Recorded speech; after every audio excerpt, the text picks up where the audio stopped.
Our story opens in a distant land, where a fierce war once raged between humans and demons. For years, humanity managed to push forward, led by one extraordinary hero, a man named Lee Ji-ho. He was called many things: the warrior from another world, the dragon slayer, and unexpectedly the fiancé of Nadia Valajit, the Duke's cast-aside daughter. Now, their engagement? Definitely not the kind of love story Nadia used to imagine. Long before Ji-ho became the kingdom's most celebrated hero, their lives were tied together by family decisions neither of them agreed to. No grand confession, no romantic spark, just a deal made behind closed doors. And Nadia, well, she was never exactly her family's pride. As Duke Valajit's daughter, she should have had it all: wealth, beauty, influence. Instead, being born illegitimate pushed her to the edges of her own home.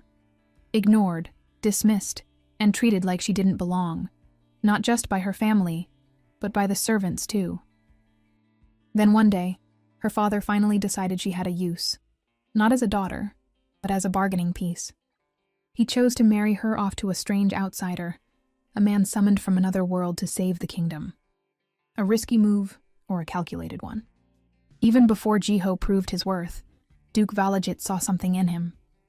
He was convinced the man would rise to greatness, so he quickly secured the engagement with his eldest daughter. And Nadia, despite everything, the cold treatment, the forced arrangement, the uncertainty, she still clung to a small, stubborn hope. Maybe her marriage could be peaceful. But let's be honest, that was never going to happen. She's the protagonist after all, and peaceful isn't a word her story plans to learn anytime soon. Before Nadia could even realize that she had been completely betrayed, she was already locked inside a cold, silent cell with a single cruel truth forced upon her. She would never see her soon-to-be husband again. And as if that blow wasn't enough, the person who put her there was her own half-sister, Karain Valajit. The moment Ji-ho left for war and returned as the kingdom's shining hero, the Valajit family made their decision. Their illegitimate daughter was no longer fit to stand beside him as his wife. But simply ending the engagement wasn't enough for them. No, they went much further than that. In a scheme so vile it's hard to believe, Ji-ho, the man praised as the nation's most honorable, joined forces with Duke Valajit and Karain. Together, they drugged Nadia during a grand ball and arranged for a man to violate her. Seriously, how twisted can people get? When Nadia finally woke up, she found herself half-dressed, surrounded by nobles who stared, whispered, and laughed without restraint. And every second of that nightmare had been carefully planned, down to the smallest detail, by her own father, her sister, and her fiancé. Disgusting doesn't even begin to describe it. Whatever little dignity Nadia had left was crushed that day. Her engagement was immediately called off, and with her name dragged through the mud, no noble family dared to help her. After all, why would they, when even her own family had abandoned her? And now that they had their excuse for the final step, they decided to erase her completely. As thugs dragged her away, Karain calmly explained, without a hint of guilt, that Nadia's death would protect the family's honor. Unbelievable. Calling her heartless would be too kind. That woman is downright evil. With a rope tightening around her neck, panic consumed Nadia as memories of her life flashed before her eyes. A quiet, obedient life. One where she followed every order, avoided attention, and gave up everything so her sister could shine. In the end, that same sister watched her die with a smile. Their plan worked. Nadia died. Or at least she should have. Because when she opened her eyes again, she wasn't gone. She was back. 3 years in the past, at 20 years old, before any of this tragedy had unfolded. At first, she couldn't believe it. It felt unreal. But as the truth slowly settled in, one thing became clear. She had been given another chance. The question now was, what was she supposed to do with it? Could she really change her fate? Escape her manipulative sister and ruthless father? Or was she doomed to repeat the same nightmare all over again? As Nadia struggles to piece together a plan, her thoughts are abruptly cut off by a moody maid bursting into the room, snapping at her to leave so she can clean. And just like that, Nadia makes her decision. No matter what happens, she refuses to live the same life again. This time, she's choosing revenge. As if to seal that resolve, the maid goes even further, complaining about fingerprints on the mirror and even shoving her. Seriously, since when do servants push their own lady around? Then again, this isn't just any maid. This is the very same woman who 3 years later will hand her the drug at that cursed ball. So yeah, she's been on Karane's side from the very beginning. But Nadia doesn't react the way she used to. No fear, no submission. Instead, she simply offers a gentle smile and walks away. Not long after, she crosses paths with the head maid in the hallway, who informs her that the king himself has come to visit her father. After quickly changing into something more presentable, Nadia answers her father's summons, only to be greeted with sharp criticism for arriving late. As they walk toward the audience chamber, the Duke begins briefing her on what's to come. There's an upcoming ceremony, and Nadia has a very specific role to play. She's to present Jiho with a laurel crown. The moment he says it, Nadia's memory clicks. In her past life, this ceremony carried deep meaning. A young woman of marriageable age would offer a laurel crown to the hero being honored. On the surface, it looked like a simple gesture, but in truth, it was practically a public confession of love. As for her father, he's not doing this out of tradition alone. This is his chance to push Jiho even further into the spotlight. Sure, Jiho was the war's greatest hero, but he wasn't the only one being recognized. Still, by having Nadia give him the crown, the Duke ensures all attention stays on Jiho, and conveniently ties Nadia back to him in the public eye. She remembers exactly how that ended, but this time, she needs a way out. Not long after, they arrive. While the Duke sits down with the king to discuss the ceremony, Nadia and Karane play their roles perfectly, serving tea and desserts like obedient daughters. But the atmosphere is far from pleasant. The king is visibly irritated, and it quickly becomes clear why. He's upset about one particular figure, the Northern Marquise of Winterpell. The North and South have long been at odds, and this nobleman is no exception, especially when it comes to the royal family. Unfortunately for the king, the Marquise is also a key contributor to the war effort, which means he must be honored at the ceremony. And that is exactly what the king doesn't like. He worries the Northerners might cause trouble during the event, but the Duke smoothly offers a solution. Bind the Marquise through marriage. Marriage again? Do these men ever think of anything else? Or is every problem in the world just solved by handing a woman over? Still, as frustrating as it is, Nadia knows the logic isn't wrong. Marrying the Marquise of Winterpell to a southern noble's daughter would actually calm the tension between the two regions. Suddenly, Nadia gets an idea. What if she volunteers herself? This is the same girl who was killed in her past life for being used as her father's pawn and marrying a war hero. And now she's about to walk straight into the same situation again? Just with a different man? You've got to be kidding. For a brief moment, Nadia falters. Then, to everyone's shock, Nadia steps forward and offers herself directly to the king. On the surface, she plays the role of the obedient daughter, but beneath that calm expression, she's clearly plotting something. At least she better be. Her father and Karane immediately think she's lost her mind. After all, the Valajit and Winterpell families are infamous enemies. There's no reason to believe the Marquise would accept a bride from the south, especially not the daughter of someone he despises. But Nadia isn't done yet. She goes a step further and suggests that instead of offering the laurel crown to Jiho, she should give it to the Marquise. That earns her a sharp rebuke. The Duke snaps at her, calling the idea ridiculous, and insisting the Marquise would never agree. Nadia looks shaken, but she doesn't back down. Instead, she points out something crucial. The Marquise himself requested this ceremony. That means he wants to receive a laurel crown and possibly improve his standing among the southern nobles. Now here's the trap. If he rejects a young lady's offering in front of everyone, he risks looking dishonorable. The attention would shift from his achievements in the war to the scandal of the ceremony. And if he has even a shred of sense, he won't take that risk. So, he'll accept the crown. Once he does, the king can push the marriage forward, and the Marquise will have little room to refuse. Not bad, Nadia, not bad at all. This is the kind of thinking her father should have valued from the start, instead of treating her like a bargaining chip. The king seems convinced by her reasoning, and surprisingly, even the Duke is starting to agree too. Once His Majesty takes his leave, the atmosphere shifts instantly, and not in Nadia's favor. Her sister wastes no time tearing into her, furious that Nadia dared to stray from the original plan. And while the Duke technically benefits from what she did, that doesn't stop him from demanding a proper explanation for her sudden defiance. After everything she went through in her past life, Nadia struggles to keep her composure. The emotions hit hard, and for a moment, it feels like she might break.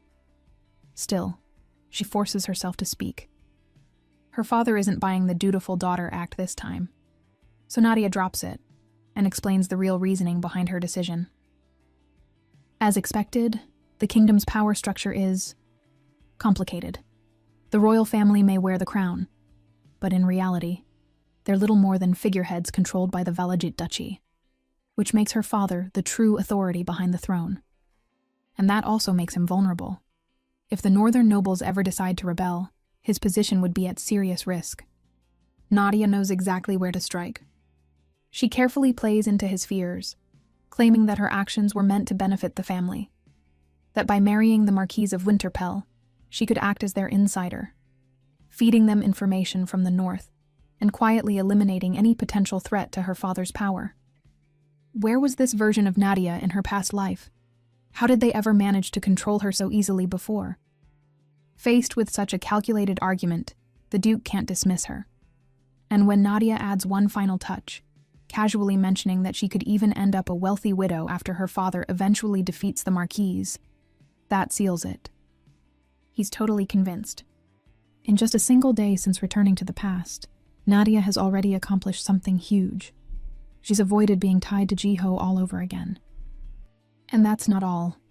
That rude maid, the same one who would later help ruin her life, has already been thrown out for theft.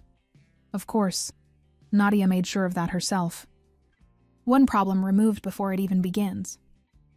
Time moves quickly after that, and before long, the day of the ceremony arrives. At the center of it all stands Marquise Glen Winterpell, leading the grand procession as half the kingdom gathers to celebrate their victorious warriors. And as Nadia watches everything unfold, she realizes something. So far, every detail is playing out exactly as it did in her previous life. Even the seating hasn't changed. Karain, seated right beside her half-sister, is clearly not pleased. Watching Nadia take on such an important role doesn't sit well with her at all. With a sharp glare, she makes a jab, mocking Nadia for borrowing her jewelry. Except, the necklace Nadia is wearing actually belonged to her own mother. Still, Nadia swallows her irritation. No reaction, no argument. She simply steadies herself and waits for the Marquise to arrive. Then, right on cue, the procession begins. And of course, he's there too. Her ex-fiancé, the same man who helped plan her downfall alongside her own family. Even knowing everything he did, seeing him again still stings. Because once, Nadia believed there was something real between them. At the very least. She thought he cared enough not to destroy her. Guess she was very wrong. Up ahead, Glen steps forward and kneels before the king, who praises him for his victory. But the compliments don't stay kind for long. The king deliberately brings up Glen's father, the former Marquise Winterpell, once a great knight who had to retire due to failing health. It's not actually a praise, but a provocation. A not-so-subtle reminder of loyalty to a royal family the North clearly resents. Once he's done poking at old wounds, the king moves on with his speech, and the Duke follows, offering his own formal congratulations. Finally, it's Nadia's turn. She steps forward, laurel wreath in hand. Glen watches her carefully, already assuming the honor is meant for Jiho. After all, the Duke's favoritism isn't exactly subtle. So when Glen opens his eyes and finds Nadia standing right in front of him instead, his jaw dropped in pure shock. He came ready to face an enemy, not get ambushed by a beautiful one. For a second, Glen genuinely thinks it's a mistake. He even leans in slightly, quietly telling her she's chosen the wrong person. That's cute. I take back 5% of what I said about him being hopeless. Anyway, Nadia doesn't hesitate. She smiles gently and tells him it's no mistake. With full confidence, she offers him the wreath, claiming she fell in love with him the moment she first saw him. Glenn lowers his voice, warning her about the weight of what she's doing. Maybe he thinks she's being manipulated, or that she doesn't fully understand the consequences. But Nadia doesn't break character. She keeps up her sweet, composed act and continues offering the laurel as the crowd watches, murmuring with excitement. Until he refuses. "Sir, just accept it first and reject her later. Why are we making this awkward for free?" Now with the entire crowd watching, Glenn has no room to maneuver. The pressure builds. And finally, he gives in. He takes the wreath, then immediately turns and walks off the stage, looking as moody as ever. Well, that didn't go exactly as planned. But hey, a win is still a win. And judging by the satisfied look on the Duke's face, he's more than pleased, especially after witnessing Glenn's very public humiliation. As the Valajit family makes their way toward their carriage, they're suddenly stopped by a very upset Jiho. He definitely wasn't expecting the ceremony to turn out like that. The Duke quickly steps in, offering a smooth apology for the misunderstanding, and assuring Jiho that he'll arrange an even better marriage match for him. The conversation escalates, voices rising, tension thick. But eventually, the Duke manages to calm him down, promising future compensation. That promise is giving "this will end badly" vibes. With that settled, the half-sisters follow their father into the carriage. As Nadia steps in, she briefly catches Jiho's expression. For a second, she wonders what's going through his mind. But she forces herself to look away. Whatever he's thinking, it doesn't matter anymore. She may have disrupted his plans, but he was the one who betrayed her first. Meanwhile, at the Winterpell estate, Glenn is still reeling from the chaos of the ceremony. And it doesn't help that he's become the center of everyone's attention. The entire kingdom is talking. And somehow, people have already turned the story into a romantic tale. Apparently, Nadia's bold move is being praised as an act of pure love. If only they knew. His advisor urged him to act quickly, but Glenn already understands the situation. It's too late. He hands over a letter from the royal family, an official command. He is to marry, not exactly a request. And really, what choice does he have? Refuse the king and risk sparking a civil war? It feels like a slap in the face. The northern nobles fought harder than anyone in the recent war, and this is how their greatest warrior is rewarded? Glenn isn't naive. He knows the Duke is behind this. The tension between the north and the rest of the kingdom didn't come from nowhere. The lands surrounding the Winterpell estate were once independent, only falling under royal control a century ago. That sense of lost freedom? It hasn't faded. On top of that, their culture is completely different. The northern forces spend their lives battling monsters to protect the kingdom, yet they're looked down on as savages and barbarians. If that wasn't enough, Glenn's mother, the former Marquise's wife, died under mysterious circumstances tied to some hidden conspiracy. Given all that history, Glenn quickly sees through the Duke's plan. Sending Nadia isn't just a marriage proposal, it's a move to plant a spy inside his territory. But for now, he has no choice but to comply. Besides, what can she really do alone in the north? With no allies, no support. She'd struggle to even find someone willing to stand beside her. And so, to everyone's surprise, the marriage between the Winterpell and Valajit families moves forward. After a short engagement and a simple ceremony, everything is finalized. A grand celebration is even held at the Valajit estate to mark the union. Glenn spends most of the event looking like he'd rather be anywhere else, specifically, far away from the southern nobles who won't stop whispering about him. Even when his new wife approaches him for a dance, he looks like he'd prefer fighting monsters over stepping onto the ballroom floor. Still, Nadia plays her part flawlessly, gentle, polite, harmless, as they begin to dance. She tries to close the distance, testing the waters little by little. But Glenn shuts her down every time. At one point, he even tells her it's too soon for them to use first names. "Sir, you're already married. If this is too soon, are we scheduling romance for your retirement plan?" Despite it all, Nadia endures it. The coldness, the rejection, the quiet humiliation of being treated like a stranger by her own husband, in front of everyone. Needing a moment to breathe, Nadia slips out onto the balcony for some fresh air. Of course, peace doesn't last long. Jiho finds her almost immediately. And judging by his expression, he's taken this whole marriage situation very personally. In his mind, this is all about him. That Nadia must have arranged everything with the Winterpell family just to avoid marrying him. Nadia is caught off guard by how he reacted. What she really wants is to throw the truth in his face, to remind him who betrayed who first. And why does he even care? He was planning to discard her anyway. But instead of saying all that, she keeps her composure. She simply tells him they were never meant to work out, and walks past him, heading deeper into the garden in search of some quiet place. Unfortunately, quiet and peace don't exist when Karain is nearby.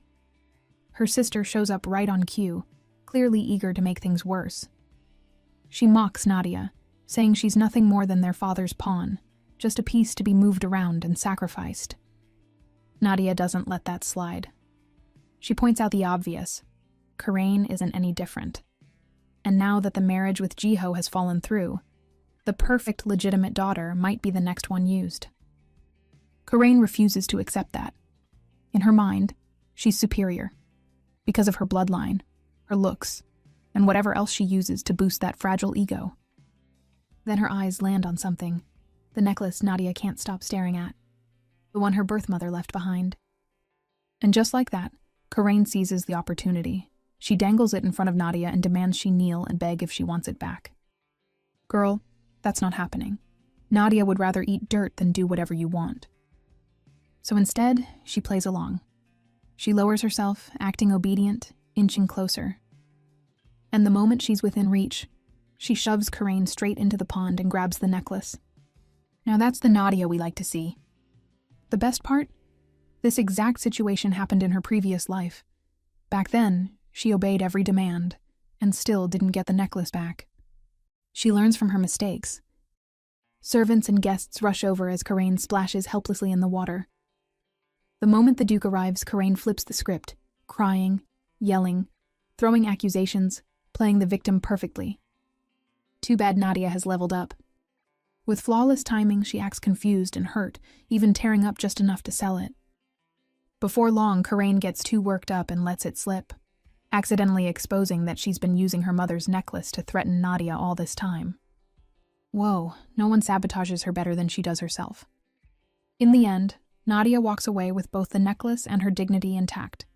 While whispers spread through the crowd, not about Nadia, but about the Duke's youngest daughter and her less than graceful behavior. Funny how that works. Looks like Karain just got a taste of her own medicine. After the celebration ends, Glenn sets off for the northern Winterpell territory, his soon-to-be wife traveling by his side. Riding alongside them is his right-hand man, Fabian, who looks like he's practically itching to ask questions about this sudden marriage. But Glenn is obviously not in the mood for conversation. Naturally, suspicion still hangs in the air. The Duke's involvement makes everything feel like a setup. However, Nadia has played her role so convincingly that Fabian is starting to wonder, what if this is actually a love match? Glenn shuts that idea down immediately. He warns Fabian not to be so easily fooled. Anyone from the Valajit family, he says, could switch sides faster than you can blink. And honestly, given the history between the two houses, this marriage isn't going to magically create trust or unity. If anything, it's just tension wrapped in ceremony. With that, he cuts the conversation short and orders Fabian to fall back and ride beside Nadia's carriage instead. Talk about being dismissed. Nadia peeks out from the carriage, greeting Fabian with her usual warm smile. Being stuck between these two must feel like walking on a tightrope. One wrong move and boom, awkward silence forever. The knight straightens up and introduces himself properly as Fabian knocks, explaining that he'll be serving as her escort until they reach Winterpell. He tries so hard to stay formal and distant. It's almost like he's afraid Glenn will accuse him of falling for her act. Nadia doesn't push him away. Instead, she gently reassures him that her feelings for Glenn are genuine. One sweet smile later, and Fabian is done for. The poor guy stumbles over his words, apologizes out of nowhere, and then, completely forgetting Glenn's warning from seconds ago, offers to tell her stories to help pass the time. Well, that was quick. Looks like Nadia just secured her very first ally. Hours later, Fabian returns, knocking lightly on the carriage window to announce their arrival. At last, Nadia gets her first glimpse of the great Winterpell estate in person. But there's no time to admire the view. Before she can even take it all in, she's whisked away and dressed in a wedding gown. Wow, no delays, no breathing room. These people move fast. Apparently, the dress was brought to the estate long ago by the former Marchioness, Glenn's mother. With poor harvests and monsters constantly threatening the region, life in the north hasn't been easy. So instead of a grand, lavish affair, the wedding is kept simple and practical. The maids seem to be waiting for Nadia to complain, maybe even throw a tantrum. But she doesn't. She accepts it calmly, just like she's endured everything else. After all, she's about to become the Marchioness of Winterpell. It's finally time she starts thinking not just about survival, but about the people she'll now be responsible for. Unexpectedly, someone has been listening in the entire time. From just around the corner, Glenn's aunt, Grace Greenwood, steps forward, having heard everything. And surprisingly, she seems impressed by Nadia's calm and composed attitude, which is actually a big deal. With Glenn's mother gone and his father bedridden, Grace is essentially the highest authority in the household. Winning her approval isn't optional, it's necessary. Grace offers a compliment, noting that the dress suits Nadia well. But the mood quickly shifts. Her tone turns sharp as she brings up her nephew's deep dislike for the Velagite family. She claims she wants to help Nadia grow closer to Glenn, though it feels more like a warning than actual support, like she's reminding Nadia exactly where she stands. Just before leaving, Grace drops one final remark, an ominous reminder about the importance of a wedding night in any marriage. Okay, that doesn't sound supportive at all. Why does it feel like she's deliberately trying to mess with Nadia's head? For the next few days leading up to the ceremony, that comment refuses to leave Nadia's mind. Until now, Glenn has been so distant and suspicious that she never even considered the idea of sharing a night with him. But he is her husband. What if he expects it? By the time the wedding ceremony begins, Nadia is completely distracted. As the priest recites the vows, her thoughts spiral so badly she nearly forgets to say, "I do." Then comes the moment to seal the marriage, the kiss. Nadia is so focused on what might happen after that, she didn't even prepare for this part. She freezes as Glenn leans in and gently presses a kiss to her lips before pulling away like it meant nothing at all. That wasn't what she expected. Wasn't he supposed to just fake it? Night falls, and now the real question begins. Pacing back and forth in her room, the new Lady Winterpell wonders if her husband will even show up. To her surprise, he does, but not for the reason she feared. Glenn makes his stance clear. He has no intention of being intimate, and no plans of having children together. Well, that was a little harsh. Good thing Nadia isn't devastated. Nope, she's feeling something completely different. She's relief. Of course, she still puts on a performance. She cries loud enough for the maids outside to hear, selling the whole heartbroken act. Meanwhile, in her head, this is absolutely perfect. She only agreed to this marriage to escape Jiho and finally break free from her family. So if Glenn wants nothing to do with her, that just makes things easier. For the first time in a long while, she can finally relax. She happily digs into a spread of delicious food, eats her fill, and collapses into bed with a full stomach. Compared to her previous life, this is actually a massive upgrade. By the very next morning, Nadia's little scheme is already working. The maids, as expected, are busy whispering among themselves about the newlyweds, but instead of mocking her, their tone has shifted. They actually feel sorry for her. Word has spread that she cried for hours, and even asked for alcohol just to fall asleep. Of course, their sympathy only goes so far. The staff are loyal to Winterpell, so in their eyes, Glenn did nothing wrong by keeping his distance. Glenn and his knights happen to overhear the maids' gossip session, but none of them seem even remotely concerned about Nadia's heartbreak. Instead, Glenn assigns Fabian to escort his wife around the estate. Officially, it's for her safety. Unofficially, it's to keep watch, making sure she doesn't try anything suspicious, like sending letters back to her family. Despite being treated like a potential threat, Nadia doesn't protest. In fact, she plays it off perfectly, making it seem as though Glenn entrusted Fabian with protecting her. Poor Fabian. stuck right in the middle again. Of course, Nadia knows exactly why he's there, and she doesn't mind at all.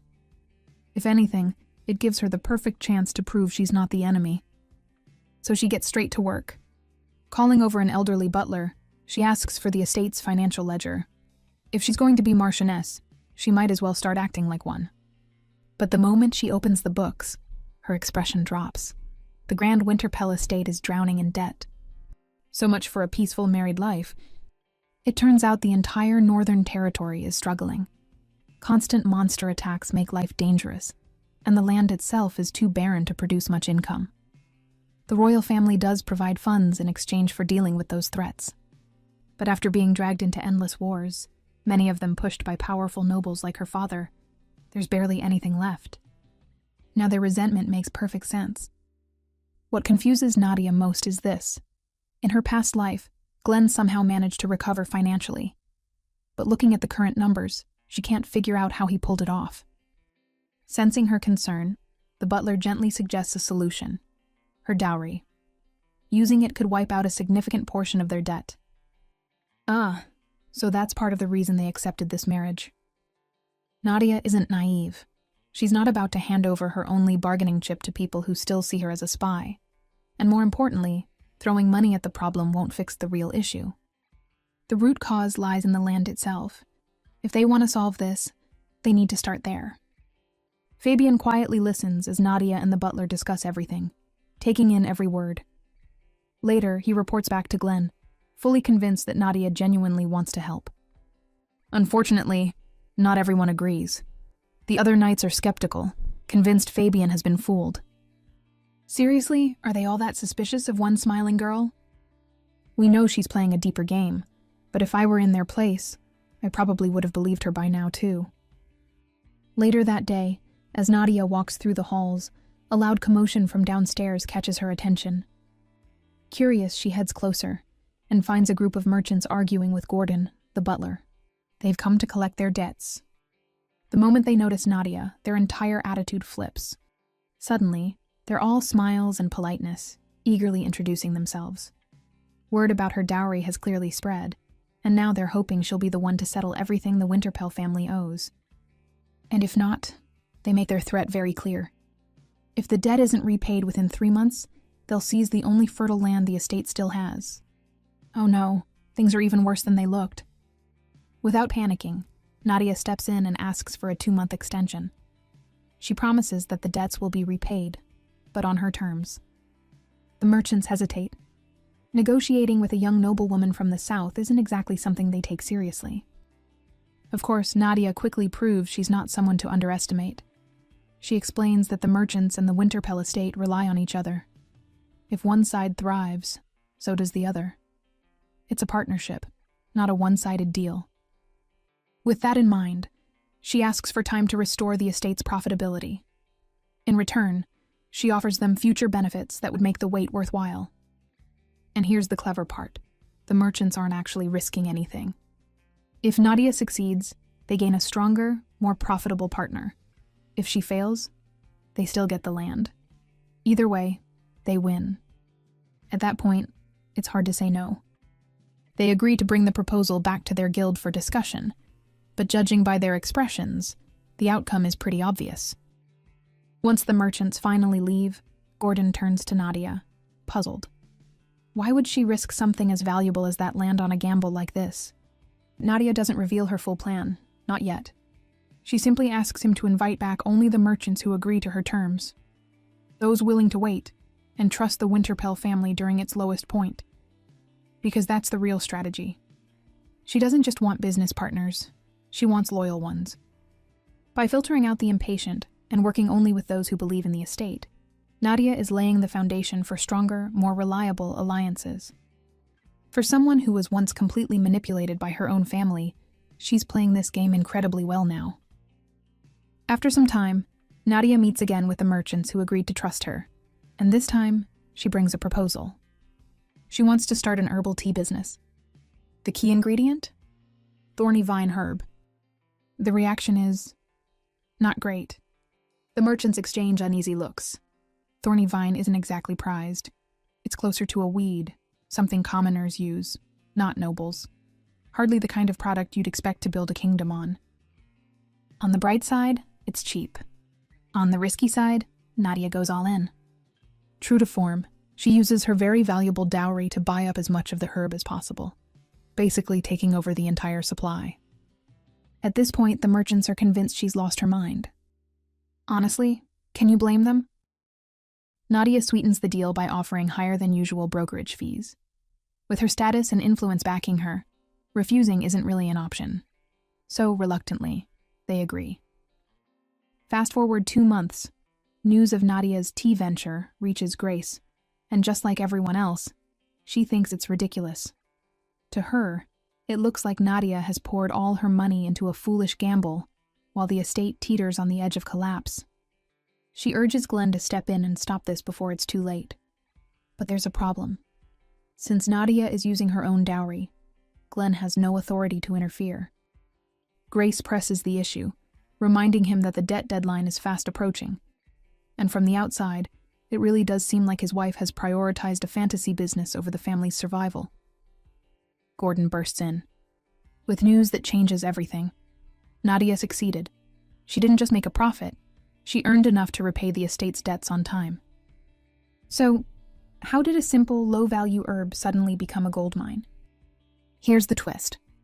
Across both the north and south, a deadly black plague has been spreading, devastating families and leaving chaos in its wake. But recently, a cure was discovered.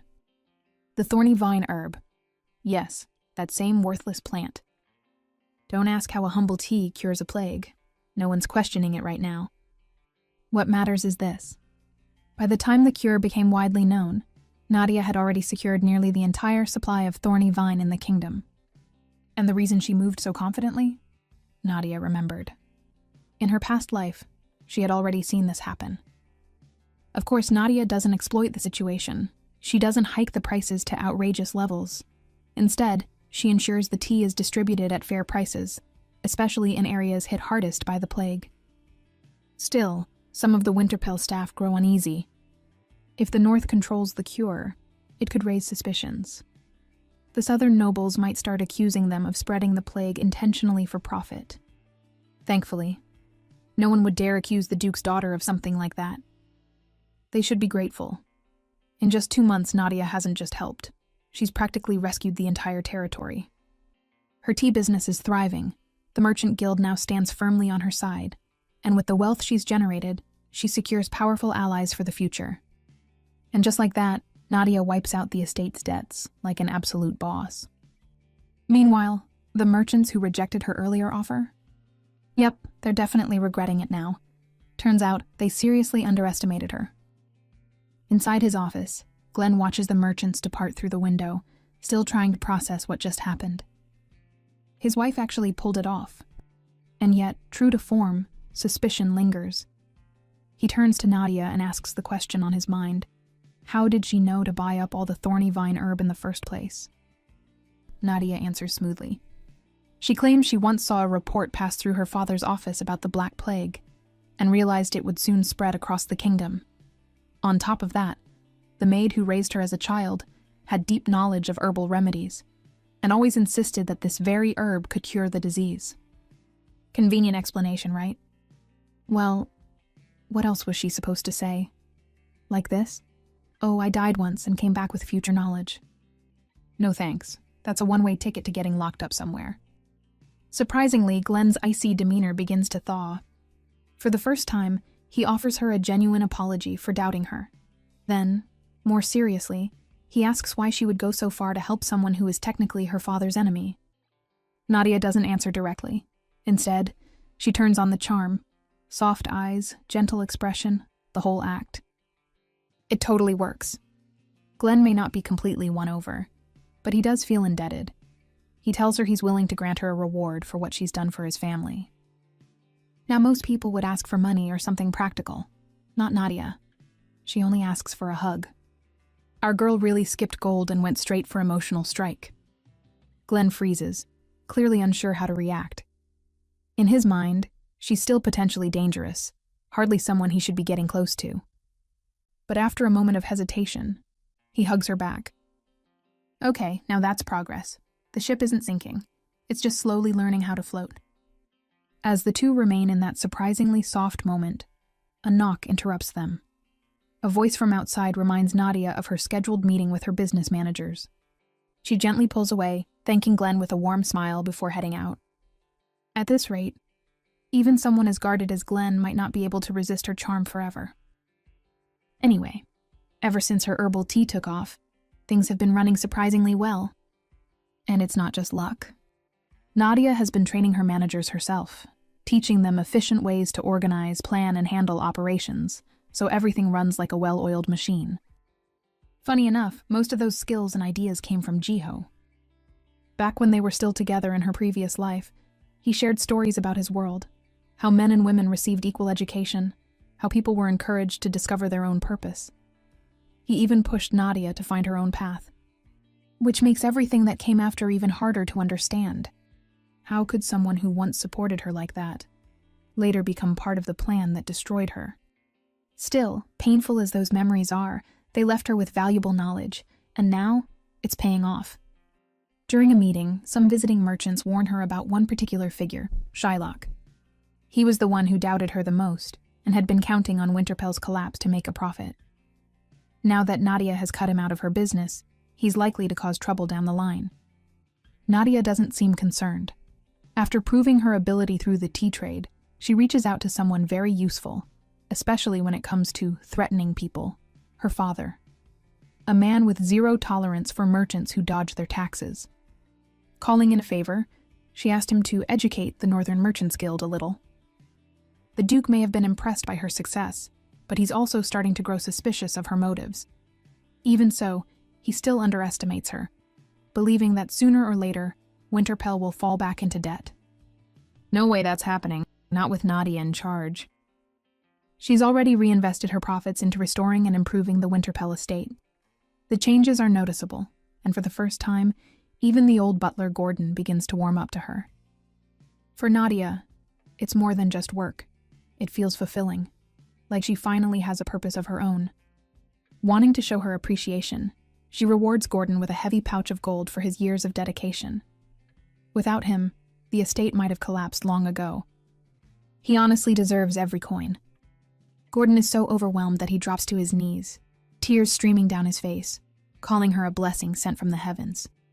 Not exactly from heaven, but she did come back from somewhere beyond.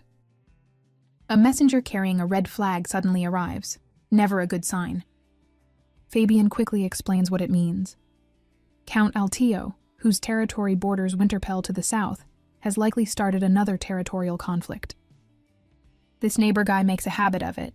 At least once a year, like clockwork, his troops show up and create chaos. Surprisingly, no one seems too worried. Even Glenn remains calm, assuring Nadia that he'll handle it quickly and return soon. Fabian backs him up, proudly stating that the Winterpell army is the strongest force in the region. With Glenn leading them, victory is practically guaranteed. And it's true, they always defeat Count Alteo in battle. The problem? They never finish the job. Whenever things turn against him, the Count retreats to Balin Castle, a fortress so well defended it might as well be untouchable. No matter how many times Winterpell attacks, they've never managed to break through. So every victory ends the same way, a win, with no real gain. But this time, things might finally change, because Nadia remembers something. Near that fortress lies a hidden treasure, an iron mine, and more importantly, a dragon's lair. Now normally, hearing dragon lair is a reason to run in the opposite direction. But in this case, the dragon is already dead, which means what's left behind is a massive hoard, gold, silver, treasures beyond imagination, just sitting there, waiting to be claimed. A fortune like that could completely change everything. There's no way Nadia can ignore it. The problem is, how is she supposed to tell them? It's not like she can casually point at a map and say, "Hey, there's a hidden treasure right here," without raising 100 questions and eyebrows. Convincing them might be harder than finding the treasure itself. It takes Nadia a few days to come up with a believable excuse, and once she does, she doesn't hesitate. Right when the battle unfolds exactly as expected, Winterpell forces pushing the enemy back into Balin Castle, Nadia does something no one saw coming. She rides straight to the war camp. We actually have to admire her nerve. She's a brave little lady. Glenn is completely stunned when he sees her. His reaction says it all. How did she even get here? This is an active war zone, not a place for casual wife visits. Nadia just stands there, calm, composed, and suspiciously charming at exactly the wrong place, but perfect timing, and tells him she missed him. For a brief second, Glenn actually believes it. He thinks she risked everything just because she was worried about her husband. Oh, if only he knew. This isn't about love, it's about the secret fortune. He brings her into his tent, and without wasting a second, Nadia drops the real reason she came. She wants to take down Balin Castle. So much for playing the clueless wife. It sounds outrageous, borderline insane, but the way she says it? Confident enough to make everyone stop and listen. Then she steps forward, pointing at the map. Her plan is precise. She instructs them to build a dirt mound on the west side of the castle. A distraction. It doesn't even need to be finished. The real focus is the north side, where they'll dig a tunnel beneath the fortress. Once it's deep enough, they'll pack it with gunpowder and oil. Then, ignite it. If done right, the explosion will collapse the tunnel and bring down the walls above it. With the fortress compromised, they can attack immediately and overwhelm the enemy before they recover. Glenn admits he's considered something similar before. But there's always been one problem. The land around the castle is full of granite, making it nearly impossible to dig through. That's when Nadia shares another key point. She claims that the rock on the northern side is different, softer, easier to break. According to her, she came across that detail while looking through documents in her father's office. It sounded like a weak excuse, but not completely impossible. After all, the Duke would definitely have records on enemy fortifications. Still, not everyone is buying it. Giscard immediately voices his doubts, refusing to trust anyone from the Valajit family. Glenn, on the other hand, sees potential. Even if there's a chance this will not work, it's too valuable to ignore. So he orders his men to investigate the northern side and confirm the rock's condition. Beyond that, he believes Nadia. Or at least he believes she wouldn't risk her own life if she were lying. Hearing that, Nadia practically lights up, like a puppy being praised for the first time. Sir, are you still confident about that wife's charm immunity, or are we reconsidering now? Just a few hours later, the impossible happens. Glenn and his men manage to blast open a breach in the once untouchable Balin Castle. With the defenses shattered, Count Altio ends up on his knees, a blade pressed against his throat. Glenn is seconds away from ending it right there, when Nadia suddenly steps in. She reminds him calmly that killing a noble over a territorial conflict would violate noble law. If he goes through with it, the entire Winterpell family could face serious consequences. But then she offers an alternative. If the Count were to take his own life while imprisoned, preserving his so-called noble pride, well, that wouldn't cause any trouble at all. Sometimes it's easy to forget. She's the daughter of a villain. Faced with death either way, the Count quickly folds. He signs a non-aggression treaty, swearing not to attack Winterpell for the next 30 years. On top of that, he agrees to pay a massive compensation and hands over the land surrounding Balin Castle. In one move, Nadia didn't just save them, she secured new land and ended a recurring war that's been dragging on for years. The knights couldn't be happier. For once, they won't have to fight the same pointless battle again next year. Spirits are high, drinks are raised, and for the first time, they're openly grateful to Nadia. Meanwhile, Glenn is finally starting to reconsider everything.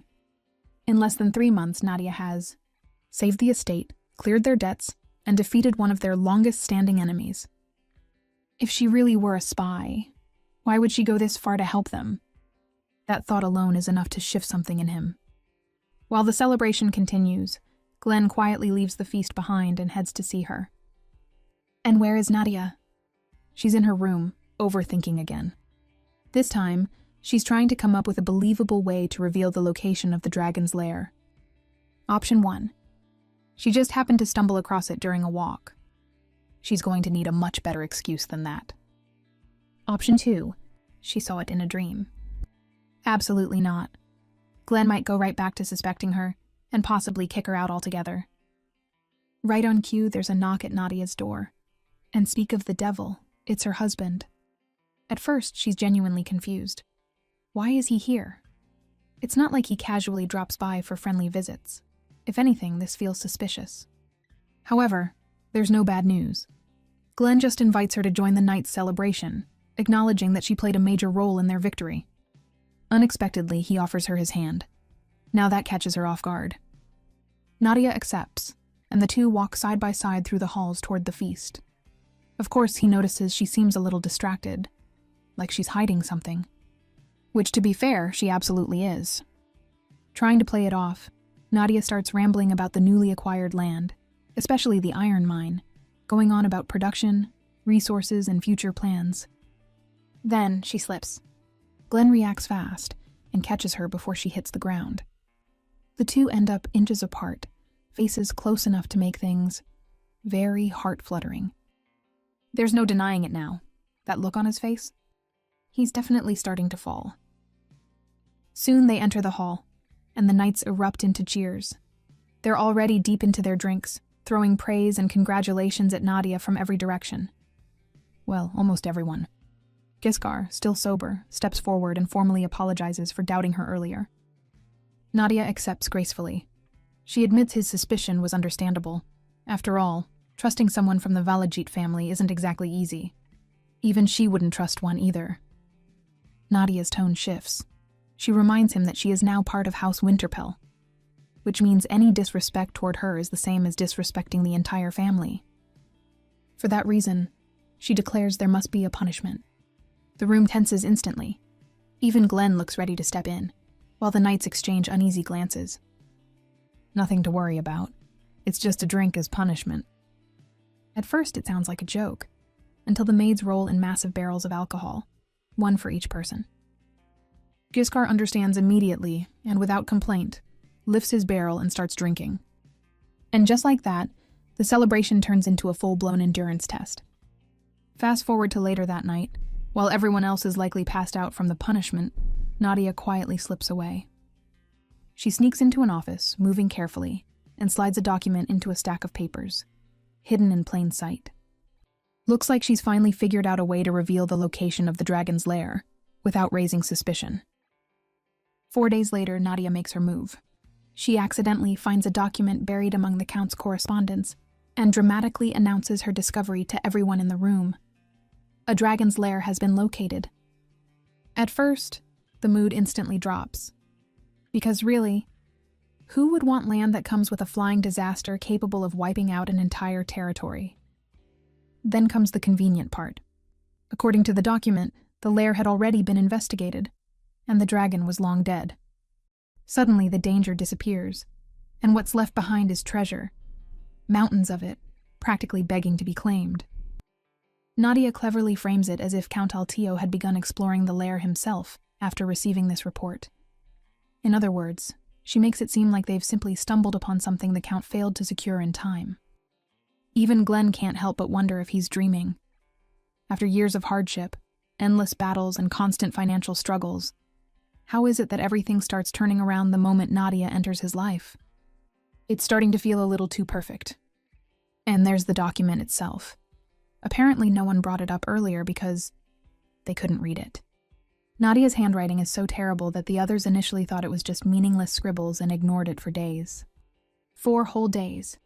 Caught slightly off guard, Nadia laughs it off, joking that she's just used to deciphering messy writing thanks to her father. Glenn, however, isn't fooled that easily. He definitely notices something. But instead of questioning her, he stays quiet and agrees to organize an expedition to investigate the lair. Looks like he's starting to trust her. Or at least, he's choosing not to dig too deep, for now. While inspecting the newly acquired territory, they come across an unusually fertile stretch of land, so rich it almost feels wasted. They find out why. It wasn't just neglect. The Count was actively terrible at ruling. His taxes were so outrageous that farmers couldn't afford to cultivate their own fields. The result was predictable. The region ended up starving under its own lord. Now that Winterpell controls the area, they can relocate their own farmers to restore productivity. But there's still a manpower shortage. Giscard proposes a harsher solution: hunt down the locals who fled during the war and force them back. Nadia immediately pushes back. Instead of coercion, she suggests offering refuge, welcoming displaced people, and giving them work on the land. A far more humane approach, and one that protects their reputation. At this point, she's already proven herself repeatedly, so Glenn gives her full authority to handle the issue. Nadia, as confident as ever, says she can secure enough workers within days. All she needs is his sword. The ceremonial blade passed down through generations of Winterpell, symbol of authority and leadership. An irreplaceable heirloom. Wait, is she even capable of lifting that thing? Glenn agrees without hesitation, but instead of handing it to her directly, he passes it to Fabian. Realistically, that sword is far beyond her strength. The truth is, she never planned to use brute force anyway. Her strategy is more symbolic, like a sword in the stone test. She plants the blade in the center of town and makes an announcement. Anyone who can pull it out will be rewarded with 10 gold bars. At first, nobody dares. The villagers are still wary of their new ruler and assume it's some kind of trap or execution test in disguise. Fear keeps them away. Until greed starts whispering louder. Eventually, a young man named Peter steps forward and tries his luck. And instead of punishment, he gets rewarded. 10 gold bars, delivered immediately by Giscard, exactly as promised. Nadia's intention becomes clear. She isn't just hiring workers, she's rebuilding faith in Winterpell's rule. The effect spreads fast. Stories of the Winterpell house travel to nearby villages, drawing people toward Balin Castle. Not out of fear, but curiosity and hope. Soon, refugees and workers begin arriving in waves, submitting requests, paperwork, and offers of labor. And once again, Nadia makes it all look effortless. Glenn watches her carefully the entire time, still trying to figure her out. She clearly works tirelessly for his people. But when it comes to him personally, she remains distant, almost uninterested. Aside from the occasional charming act, she doesn't try to get close. And that, oddly enough, raises even more suspicion. If she keeps this up, Glenn might start doubting her all over again. Out of nowhere, Fabian bursts in with good news. They've found the blueprints to Balin Castle. This isn't just helpful. It's a massive breakthrough. For years, the castle was considered untouchable, and even now that it's fallen, much of its inner structure remains a mystery. Turns out the place is practically a labyrinth. Twisting halls, hidden corners, secret rooms. It was clearly designed to confuse and trap anyone who dared invade. And who knows what could still be hiding inside. Treasure, maybe. But more importantly, something far rarer. Dwarven craftsmanship. Back in the day, Count Altio had ties with the dwarves, legendary artisans known for forging exceptional steel. Weapons, tools, household items, everything they made was top tier. If even a fraction of that remains in the castle, it could be priceless. So naturally, they start searching, hoping to uncover either the goods, or at least a clue leading to the dwarves themselves. But despite having the blueprints, they come up empty. Nothing. No hidden stash. No trace. Until Glenn notices something. At the end of an ordinary-looking hallway, he discovers a concealed passage. Here's the surprising part. Even Nadia missed it. That alone says how well hidden it was. They step inside, entering what feels like an entirely different level of the castle, something closer to a dungeon. It's not marked on the blueprint at all. And the walls? Stained with dried blood. Yeah, definitely not the kind of place where you expect to find treasure chests. Still, they press forward and eventually reach a forge. Not just any forge, but one lined with finely crafted weapons, each one carefully made, each one telling a story of expert hands at work. Suddenly, a strange sound echoes from behind a locked door. Without a second thought, Glenn kicks it open. And what's waiting inside isn't treasure. It's a row of prison cells. And inside those cells, dwarves. They've been imprisoned for so long that they didn't even realize the castle had already fallen. When they hear that Count Alteo is no longer in power, the shock on their faces says everything. Glenn steps forward immediately and raises his sword. Nadia panics. She rushes toward him, thinking he's about to execute them. Girl, relax. This is your husband, not a villain. He's just breaking the chains. One by one, the dwarves are freed. Once they regain their footing, Glenn asks their leader to explain what happened, how they ended up trapped in a place like this. The story is ugly and heartbreaking. The dwarves were craftsmen, traveling beyond their homeland to learn new techniques and work with unfamiliar materials. They wanted to expand their skills. But humans didn't welcome them. They were treated like monsters, driven away, rejected, even when their children were sick and needed help. Eventually, with nowhere left to go, they turned to Count Altio, hoping he might show a bit of mercy. At first, the man planned to drive them out too. But when one of them accidentally proved their incredible skill, his attitude changed instantly. He invited them in, played the part of a generous lord, promised shelter. On one condition: they had to craft whatever he demanded. And so, hospitality turned into slavery. When the dwarves tried to leave, he refused. Letting them go meant risking his enemies gaining access to their talents, so he locked them away and forgot about them. Determined to fix what he can, Glenn offers compensation for all the forced labor they endured. He promises medical care, proper payment, and most importantly, their freedom. Nadia doesn't stop there. She steps forward with a bigger offer. She invites them to join House Winterpell. Under their protection, the dwarves won't be hunted or mistreated. They'll be paid fairly, respected for their skills, and even given the chance to explore the human world on their own terms. Glenn backs her up, guaranteeing both safety and independence if they choose to stay. After everything they've been through, it's an easy decision. They accept. This is a massive win for House Winterpell, because let's not forget, this land is rich in iron. Within weeks, the dwarves begin forging full-plate armor, replacing the outdated chainmail the soldiers once relied on. A massive upgrade. Who else would come up with this? Obviously, this was Nadia's idea. Well, technically inspired by Jiho's knowledge from the future. He's going to be in for a very confusing moment when he realizes the North already has advanced armor before he even introduces it. Now, with a booming herbal tea business, treasure from the Dragon's Lair, newly acquired land, people, and a significantly stronger army, House Winterpell isn't just surviving anymore. They're becoming unstoppable. By the way, is Duke Valajit just supposed to sit there and accept this? Hell no. If anything, he's probably gearing up to stick his nose back in, and not in a friendly way. But Nadia couldn't care less. In fact, she's counting on it. Her goal has always been clear: to bring her family down when the inevitable war between the North and South breaks out. Provoking them doesn't scare her. Actually, it just gives her more reason to keep building up her husband's power. Revenge isn't rushed, it's prepared. Still, before any of that unfolds, Nadia asks Fabian to acquire some elegant glass brooches to use as gifts. Speaking of gifts, there was only one time Nadia ever received one herself. It happened after a ball, one where, for once, Nadia stood out more than her sister.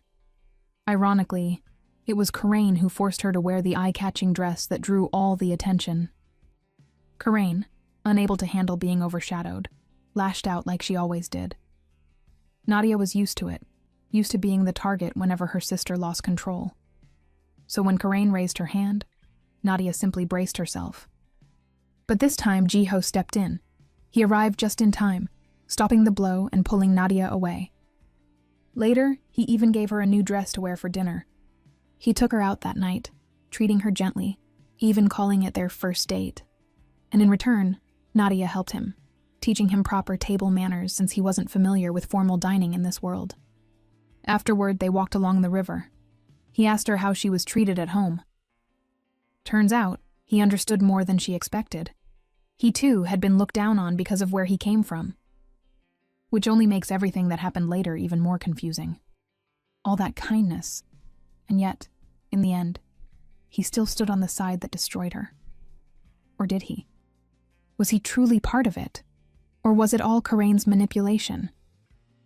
Back in the present, though, there's no time to dwell on the past, because news of Winterpell's rapid rise has finally reached the Duke. And as expected, he's not happy. So he makes his move, and a letter is sent.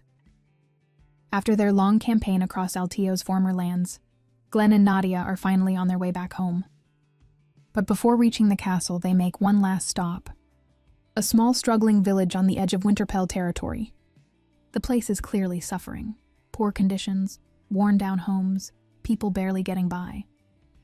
Nadia steps in and shares the rewards of their recent victories with the villagers. And for Glenn, it hits harder than expected. For the first time, he doesn't see her as a suspicious outsider, but as a woman. Someone genuinely kind and beautiful. Well, we all know where that road leads. Just look at him. He's so busy staring. He's barely hearing a word anyone's saying. Nadia eventually snaps him out of it, bringing him back to reality. She quietly suggests they return to the castle without drawing attention. The less people know about her involvement in their success, the better. If word reaches her father too soon, it could ruin everything. As long as the Duke remains unaware, they still hold the advantage. Then Nadia makes her stance crystal clear. If the day comes when Glenn and the Duke stand on opposite sides, she will choose her husband. When he asks why, she answers without even blinking.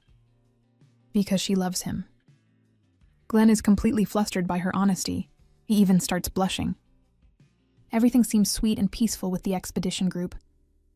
But back at the castle, tension is brewing. Nadia's sudden disappearance hasn't gone unnoticed.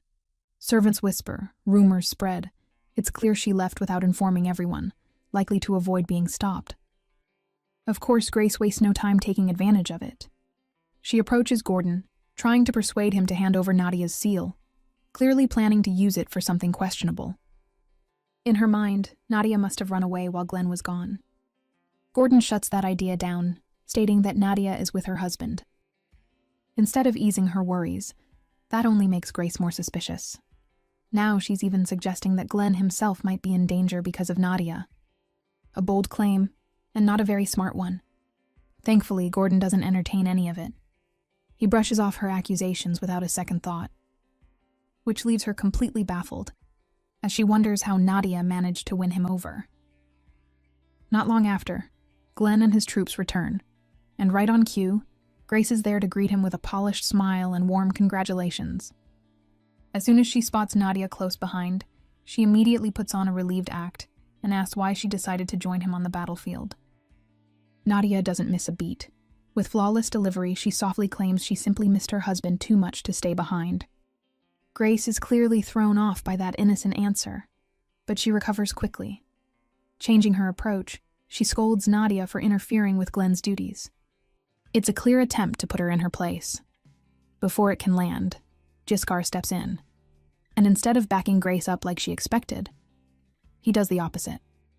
He reminds her firmly to show proper respect to the Marchioness. After all, Nadia didn't just follow Glenn out of impulse. She came out of concern for everyone. The other knights chime in, openly approving of Nadia's presence, which leaves Grace completely stunned. Not long ago, these same men were the first to doubt Nadia. Well, turns out kindness, brains, and a bit of charm go a long way. What really makes Grace's head spin is when Glenn pulls Nadia closer, firmly reminding everyone that she is now the lady of the house. No room for debate. And then look at them. Nadia's out here in soft pink, looking like a literal angel, while Glenn, dressed like he's about to attend a VIP after-party. This is not a couple, this is a power move. So as they walk into the estate together, Grace just stands there, mentally collapsing. Because suddenly it hits her. Oh no, Nadia's about to take over the house, win everyone over, and soon have an heir. And Grace is about to get demoted to a background character, along with her son. Now that's not concern, that's pure premium top-tier greed. While Nadia is unwinding in her room later, a knock breaks the silence. Lisa steps in and informs her that the bath is ready. Nadia calls her over with a bright smile.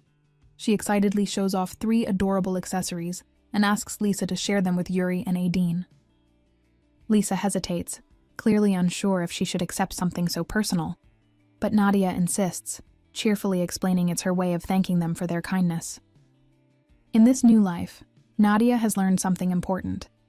There's no use wasting effort on people who already dislike you. It's far better to appreciate those who genuinely care. Lisa is touched, and before long, the The three maids are gathered together, happily chatting about how kind and thoughtful their lady is. Naturally, the conversation shifts to Glenn. More specifically, how distant he still is.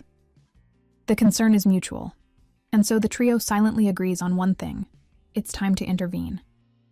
Soon, Nadia sinks into a bath filled with red petals, admiring the effort the maids put into preparing it. She thinks it's a sweet gesture. What she doesn't realize is that this is only phase 1 of their plan. Because moments later, someone else walks in. It's Glenn in a robe. Okay, good job, guys.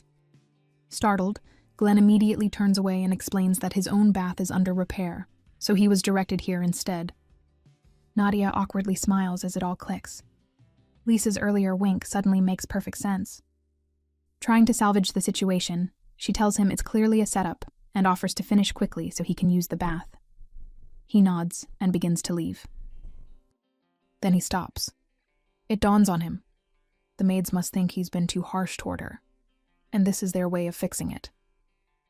So instead of walking out, he stays and steps into the bath with her. He explains that leaving now might make it seem like he's rejecting her again. Nadia is caught off guard by his reasoning, but she smiles and agrees. How is she this composed with a hot man like him right there? They're in the flirting stage, but it's still buffering. As if things weren't tense enough, she casually suggests they wash each other, like a proper married couple. And yes, her eyes definitely wander for a second, purely by accident, of course. That's when she notices the scar across his chest and instinctively reaches out. Glenn quickly catches her hand, his face heating up as he grows visibly flustered. This situation is way outside his comfort zone. Sensing the awkwardness, Nadia offers a safer alternative. They should just talk. That seems to help.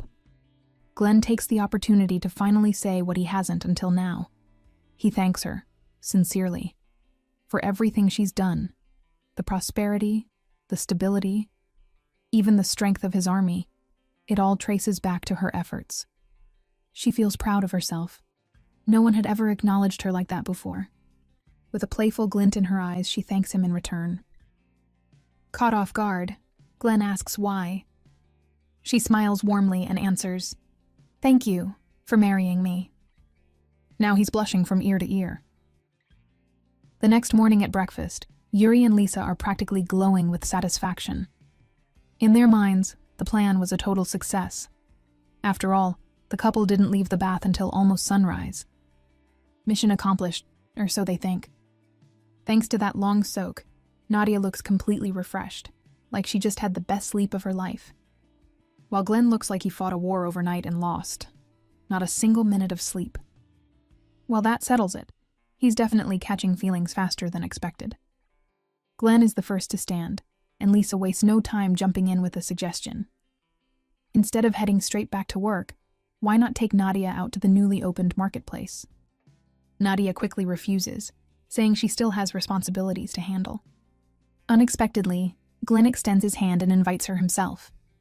Soon, the two are dressed in simple robes, blending in as ordinary nobles, quietly walking side by side through the lively market. It's peaceful for about 5 minutes. Out of nowhere, someone bumps into Nadia. At first, it seems like nothing, but then whispers start spreading. People begin recognizing her, the Marchioness of Winterpell, and the Duke's daughter. A man suddenly charges forward, raising a bucket of filthy water, ready to throw it at her. Protecting his wife, Glenn swiftly slams the man to the ground. The man doesn't back down. Even pinned, he shouts at the top of his lungs, calling Nadia a spy, an enemy of the North. He warns Glenn not to be fooled by her. His voice cracks as he reveals the truth. His brother died because the Velajit family forced northern knights into deadly battles. The tension hangs heavy in the air. Before things escalate further, an older woman rushes in. It's his mother.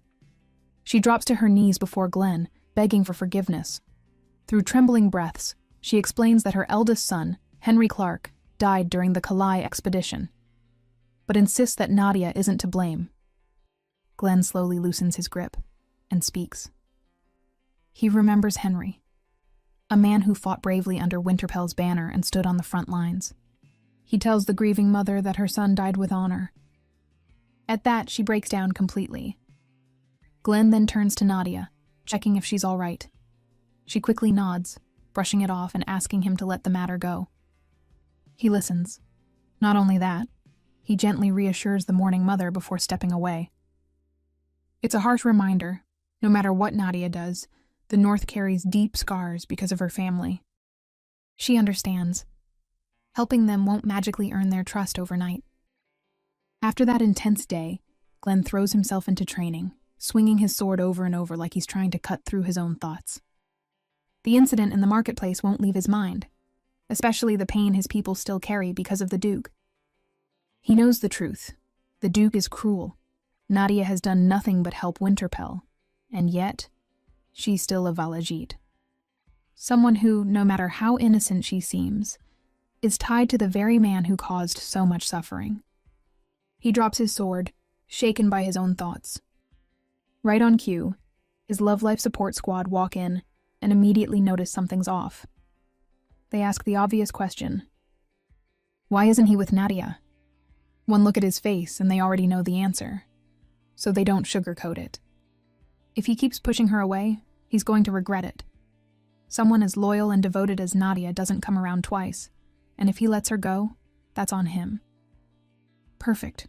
Nadia has her trio of matchmaking maids, and Glenn has these three. Even with their blunt advice, Glenn's struggle doesn't disappear. He knows Nadia is everything a man could hope for. And that's exactly the problem. The second he allows himself to feel something for her, guilt hits him just as fast. How is he supposed to face his bedridden father, or the memory of his late mother? To be clear, he doesn't blame Nadia for what her father did. But falling for the daughter of the man responsible for his mother's death? That's a line he can't cross so easily, so he does the only thing he thinks he can. He buries his feelings. If Glenn only looked a little closer, he might realize that Nadia was never truly treated like family either, because calling that Duke a father feels like a stretch. That evening, the two sit across from each other at dinner, but not a single word is exchanged. The silence is thick, and Nadia knows that the incident at the market is still weighing on him. Trying to ease things, she gently tells Glenn he doesn't need to worry about her. But he won't engage. Not even a little. That only makes her more uneasy. Refusing to let it fester, Nadia presses on. She tells him they can't keep avoiding things like this. They need to talk, to actually understand each other. She reassures him again that she meant what she said, that she would always choose him over her father. However, just as she's about to open up about how abusive her father is, Glenn suddenly yells at her to stop. Nadia goes still, completely stunned. Even Glenn looks taken aback by his own reaction. Realizing what he's done, he quickly apologizes. Nadia nods, accepting it, but the sadness in her expression doesn't fade. The truth is, Glenn isn't lashing out at her. He's struggling with himself. After all, he's beginning to fall for her, and she's the daughter of the man who took his mother's life. As Nadia walks through the corridor, lost in thought, Fabian suddenly rushes up to her. There's clear concern on his face. He's noticed the shift in how Glenn has been treating her lately. So, he decides to tell her the story of Glenn's parents. Years ago, their carriage fell off a cliff in what was said to be an accident. Glenn's mother died on the spot, while his father barely survived, left in a coma ever since. Behind it all, one name has always lingered as the prime suspect, the Duke. Fabian explains carefully. He knows his master better than anyone. Glenn isn't pushing Nadia away out of hatred. He's struggling. Struggling with the idea that he might be falling for the daughter of the man believed to have destroyed his family. It's not about her. It's the situation. He just hopes Nadia understands that. And she does. She understands why people would hate her father. But here's the twist. The Duke wasn't the one behind it. Surprising, right? She learned this in her past life. When she asked her father about it, he was offended and denied it outright. According to him, if he were to eliminate someone, he wouldn't choose such a sloppy method. An accident that leaves a survivor? That's not his style. Honestly, it checks out. If Glenn's parents had lived, Winterpell would have remained under weaker leadership.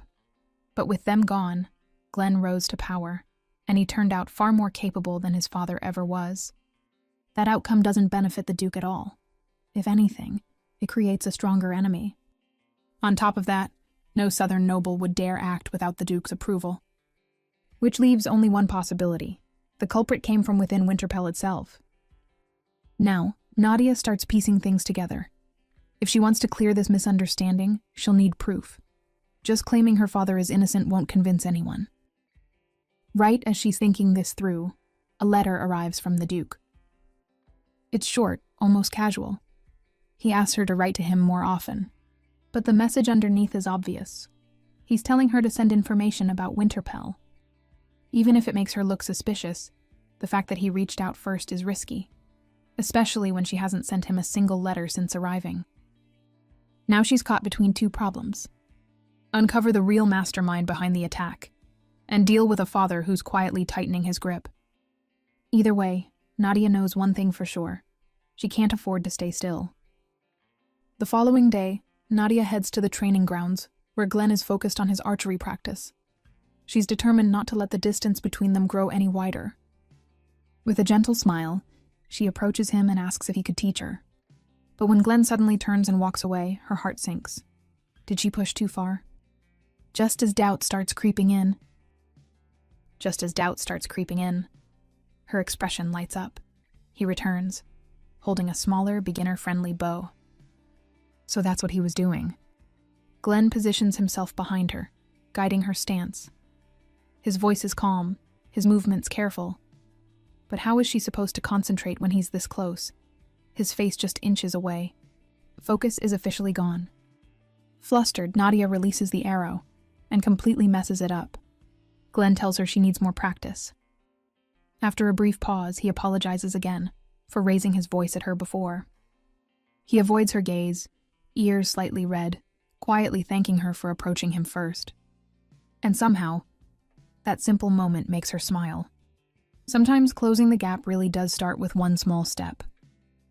That evening, Aideen sneaks into the woods to do some sewing on the side, only to be caught by Jacob, one of Grace's men. Thinking fast, she claims she's just gathering firewood for Nadia. Nice try, but not enough. Jacob spots her sewing tools and quickly pieces it together. She's been taking on extra work, a direct violation of the rules for personal maids. So he drags her straight to Grace. Aideen panics and even tries to bribe him, but Jacob shoves her to the ground and refuses. Puzzled, Grace asks what's happening. Once Jacob explains everything, he suggests dismissing her immediately.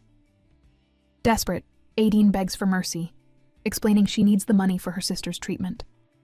That's when Grace smiles, the kind of smile that makes you uneasy. Instead of punishing her, she hands Aideen a pouch filled with gold coins. When morning comes, Grace visits Nadia in her office and notices she's writing a letter to her father. They sit together, and out of nowhere, Grace apologizes. She claims she misjudged Nadia, saying the opinions of the household have changed her mind. She even starts crying, asking for forgiveness. Surprisingly, Nadia accepts right away, still wearing that innocent expression. Just like that, the tension seems to melt away. But Grace isn't done yet. She suggests that Nadia visit Glenn's father, hinting that his condition may be worsening. That catches Nadia off guard. When she first arrived, she wasn't even allowed near his room. Still, she agrees, because refusing now would raise more questions. Grace leaves soon after, and the moment the door closes, Nadia's gentle smile disappears. Of course she knows, that woman isn't apologizing, she's making her move. Lisa quietly approaches Nadia, her voice filled with concern. She asks if Nadia truly intends to visit Glenn's father. Nadia answers honestly, yes, but not just yet. Before that, she needs to uncover the real culprit behind everything. Lisa warns her to stay cautious around Grace, and Nadia genuinely appreciates the concern. As they glance out the window, they spot Aideen speaking with Grace in the courtyard. Lisa looks confused, but Nadia? She simply takes a slow sip of her tea. At least now, she has a clearer picture. Someone close to her might already be playing both sides. Soon after, Gordon personally escorts Nadia to the room of Glenn's father, who still lies unconscious. Nadia is shocked by how frail he looks. It's obvious how much Gordon respects the former lord, Isaac Winterpell. With careful hands, he holds Isaac's, speaking softly, telling him that his son has married a woman who is both capable and kind. Nadia steps forward and introduces herself properly. In her heart, she offers a quiet apology for the lies, for the hidden motives that brought her here. But alongside that guilt, she makes a promise. She will restore honor to the Winterpell name. As Gordon steps out, Nadia notices how tightly secured the room is. Even the windows have been sealed shut from the inside to block any possible intrusion. Just then, Glenn arrives, and is surprised to see her there. So Nadia explains that she came to greet his father. Before she leaves, she asks if they can talk later, once he's finished his visit. That night, the Cupid maids, well, 2 devoted matchmakers and 1 very questionable participant, start getting restless. Nadia is still buried in work despite the late hour, and to make things worse, Glenn is still not falling for her. At this point, even destiny seems to be dragging its feet. This reminds Aideen of the legend of the Millennial Tree, a large tree near the castle's northern gates. People say a fairy resides within it, and just once every spring, under the cover of night, it blooms. Anyone who makes a wish beneath that tree is said to find love. Well, that's all the other maids needed to hear. With stars practically sparkling in their eyes, they immediately beg Nadia to take them there. The problem? Maids aren't exactly allowed to wander outside at night. But Nadia, being far too kind for her own good, agrees anyway. And so, a secret little mission is born.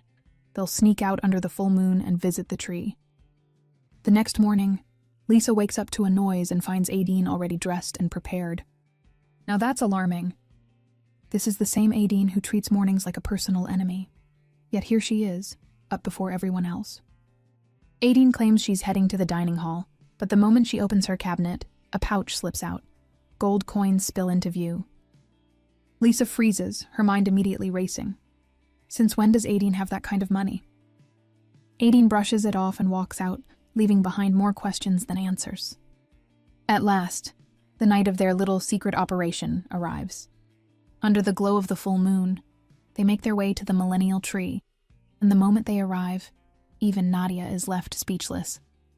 The towering tree glimmers softly in the darkness, its pink blossoms glowing like scattered stars, as if the whole place exists outside of reality. Lisa wastes no time. With clasped hands, she eagerly makes her wish to the fairy, praying that the Marquise will finally fall head over heels for their lady. Nadia, standing right there, can't help but feel a twinge of guilt. After all, she has no intention of staying in Winterpell forever. So instead, she quietly makes a different wish. She hopes that Glenn will meet someone he truly loves, and live a happy life with the woman meant for him. There's even a soft smile on her face as she imagines it. Whoever that future bride is, she'll be incredibly lucky. Even though Glenn seems cold, he's actually warm at heart. But as she says that, her chest tightens. Lisa, still caught up in the dreamy atmosphere, asks if they can linger a little longer. But Aideen quickly notices Nadia trembling from the cold and gently suggests escorting her back first, leaving Lisa and Yuri behind to enjoy the moment.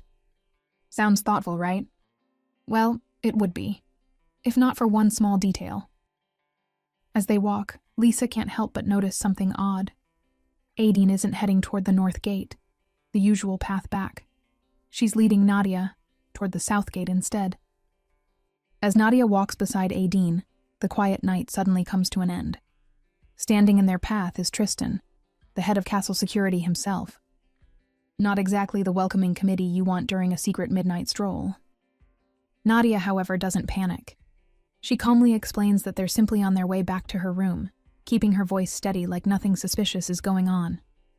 For a moment, it almost works, until Grace steps in. She immediately calls Nadia a liar, accusing her of attempting to flee the castle. No build-up, just straight to the accusation, as if she's been waiting for this exact moment. And oh, she came prepared. To prove it, Grace pulls out a letter, one Nadia supposedly wrote to her father. But that's not all. She holds the paper over a candle flame and slowly, hidden words begin to appear. A secret message, something about completing Nadia's mission. Nadia remains composed, insisting she never wrote such a thing, and that someone is framing her. Grace, of course, isn't about to back down. In fact, she escalates things further by calling in witnesses, dragging the doctor and Glenn into the scene like this is some kind of public trial. As if things weren't chaotic enough, the doctor drops shocking news. Glenn's father's condition has suddenly worsened, and his life is now in danger. Grace immediately points the finger at Nadia, linking it to the so-called mission in the letter. She urges Glenn to investigate his wife right away, practically handing him a reason to turn against her. Glenn's eyes darken with anger. Grace sees that and smiles. To her, it looks like everything is going exactly as planned, except that's far from reality. Nadia looks completely unfazed and flips the entire situation on its head, claiming Glenn was with her when she wrote that letter. All eyes shift to Glenn, who quickly confirms it, which means only one thing: this whole evidence was staged. Someone deliberately set Nadia up. For a second there, it really looked like Nadia was cornered. But nope. She's playing chess while everyone else thought this was checkers. And now, Grace is the one losing her composure. That confident act starts cracking real fast. Glenn steps forward, his presence suddenly overwhelming as he confronts his aunt. His voice turns cold as he demands answers. Why fabricate the letter? Why worsen his father's condition? And why orchestrate all of this chaos? Obviously, if her plan had actually succeeded tonight, the truth about her involvement in his parents' carriage accident would have been buried for good. Grace immediately denies everything, insisting she would never harm her own brother. But at this point, that excuse doesn't hold. If she truly cared, she wouldn't have dragged Nadia into this mess to begin with. Glenn isn't buying a single word, so he gives the order to arrest Grace. Cornered and running out of options, Grace scrambles for a way out. So she does what desperate people do best. She points straight at Aideen, accusing the maid of tampering with the letter. Nadia quickly defends Aideen, revealing that she doesn't actually have a sick sibling. Grace's expression freezes as the truth sinks in. The excuse she relied on? Completely fabricated. Which means she's the one caught. Yep, this was all part of Nadia's plan. Now let's roll things back a bit. When Nadia asked Glenn to meet earlier, she told him that the South had nothing to do with the carriage accident. Since Glenn himself was nearly involved, she asked him, who would benefit the most? That question led him to one answer: his aunt. Nadia admitted she didn't have solid proof. It was only a theory. But she also had a way to test it. All she needed was Glenn's cooperation. Well, to his credit, he trusted her. Points for bravery. That's why Nadia placed Aideen, her most reliable maid, right where Grace could reach her as a bait. Which led to Aideen getting pulled under Grace's influence, just as Nadia expected. Grace thought she was calling the shots. She was, in fact, being walked through the plan like a puppet. With everything finally settled, Glenn walks Nadia back to her room. Just as she's about to step inside, he suddenly pulls her into an embrace. And not just a light one either. Her cheeks are practically squished from how tight he's holding her. Nadia freezes in surprise, but Glenn doesn't let go. If anything, his grip tightens, as if he's been holding this in for far too long. Relief floods through him. Because of her, the truth about his mother's death has finally come to light. He pulls back slightly and looks at her, feeling grateful that she isn't what he feared she might be. But the moment she gently asks if he's all right, the spell breaks. He blinks, composure snapping back into place. In the end, he lets her go. He's done running from his feelings. Yet putting them into words is a line he still can't cross. For now, he simply tells her to get some rest.